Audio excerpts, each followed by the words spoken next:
What's up, everybody? This is BET's Next Up, where we're highlighting Black athletes that are changing the game. I'm Tamara Brown, joined by Lauren Scruggs, Olympic gold medalist, Harvard standout. I'm so excited to get into this with you.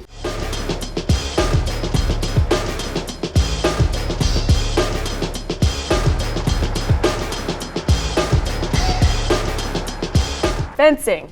It's not your average sport that young girls get into. How did you get into it at such a young age? Yeah, so my mom, she watched the 2008 Olympics, and there was this black fencer, Keith Smart. He won a medal there, and kind of from then on, she, thought, oh, it would be a good sport to put my brother in. He's older than me, and I soon just followed in his steps. So yeah, that's kind of how I got into it. When you were watching your brother get into fencing, what was it about the sport that said, I want to do this too? Well, I think I'm a very competitive person, so watching him and, seeing his results, I'd be like, for example, when he'd lose, I'd be like, oh, I'm going to win. If I was me, I'd win. So yeah, when it came to be my turn to fence, I kind of carried that mentality to the game and kind of kept it. When you started doing the sport, what made you stick with it and finally realize, hey, playing in college, that could be in the cards for me? Yeah, I think definitely when we started fencing, that was something my mom always, talked to us about. If you fence, if you get really good at fencing, you can go to a good college. So I always kind of had in my mind that I wanted to fence in college. So when I got the chance to basically go through the recruitment process and talk to the, various coaches, obviously Harvard stuck out to me, not just because it's obviously one of the best colleges in the States, but, I think the coaches there, they really care about their athletes. And I also wanted to stay close to home. I'm from New York, so Boston was kind of the best place. You went on to become one of Harvard's most decorated athletes.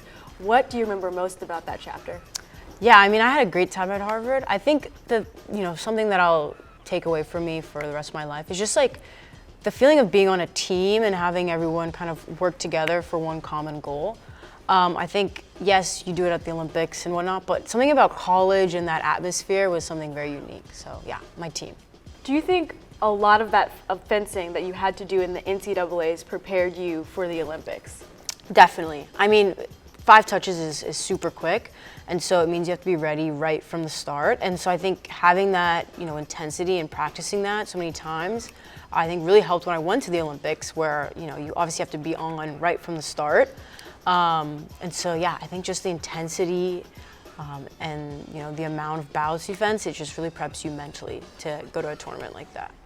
So from NCAAs preparing you for the big moment, Paris 2024, you went there and you made history, not just for Team USA, but the first Black woman fencer to get an Olympic medal. Mm-hmm.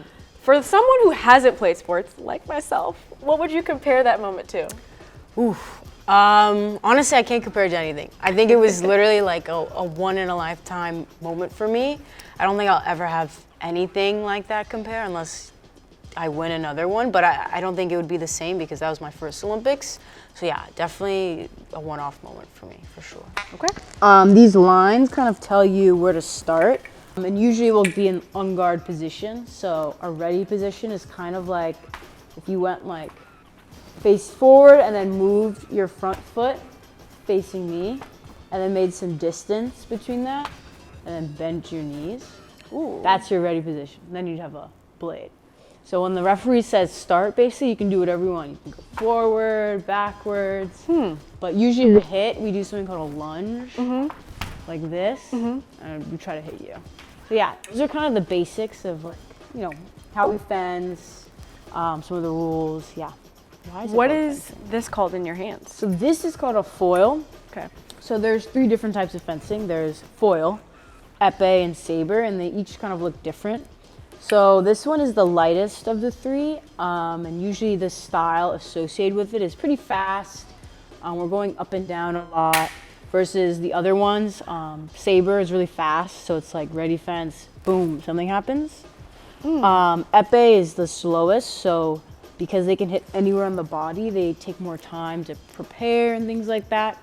So I would say foil is kind of the middle ground between those. So we're pretty fast, but things don't happen immediately. I would say we, take more time. So where can you hit with this foil? Yeah, so foil is basically, you hit on this lame, that's what this is called.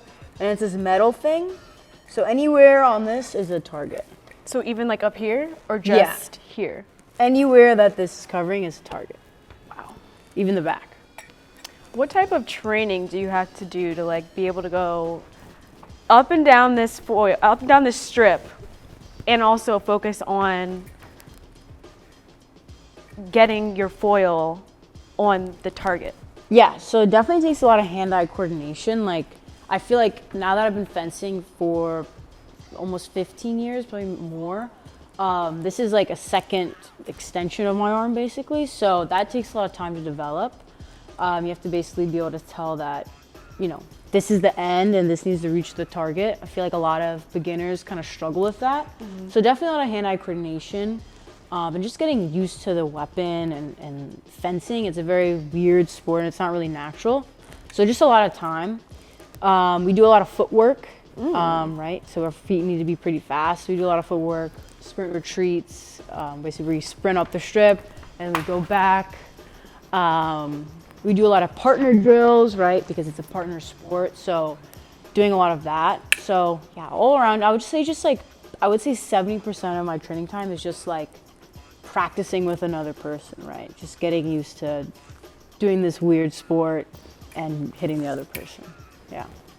Tell me about, is this called a helmet? Yeah, Or it's no? called What do you guys call We call this? like mask, it a mask, but you can say it's a helmet, but not. It's pretty heavy. Yeah, it's kind of heavy, but it has to be. So it's made of metal. Mine has the flag on it because I go across the world and represent the United States. So just like the lame, there's this portion on it just because when you put it on, it basically would cover the lame. So to make it fair, we added a part there. But that isn't considered a target. No, this is a target. Yeah. Wow. That little part. Okay. So you can hit this part and it'll still count. I would say there's a lot of thought put into the mask, so it's like, you know, you won't get poked. So I would say it's pretty durable and tough, and you have to, honestly, a big part of the tournament is making sure your equipment passes everything. So like, let's say they do a test on the mask and it's too weak, your mask won't pass. So there's a lot of thought put into the equipment to ensure that we can fence safely, because, you know, this is a weapon. But yeah. Wow. Thank you for teaching me fencing 101. Yeah. And in addition to your work-life balance, you also find time to give back to the community, young girls fencing. What made you want to do that?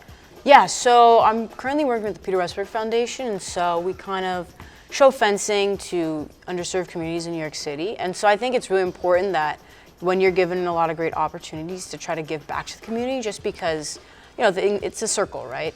People helped me get to where I am today. I feel like I should do the same for others. So that's kind of been my motivations for doing that. What's been the most rewarding thing that you've been able to see so far from giving back? Yeah, I mean, just seeing how the kids are developing, like, you know, they'll come in one year and, you know, the next year you'll definitely see the improvements in their fencing. Also seeing just how they're improving school-wise. So the program provides a lot of educational resources. So, you know, every practice I try to ask, like, what grades did you get?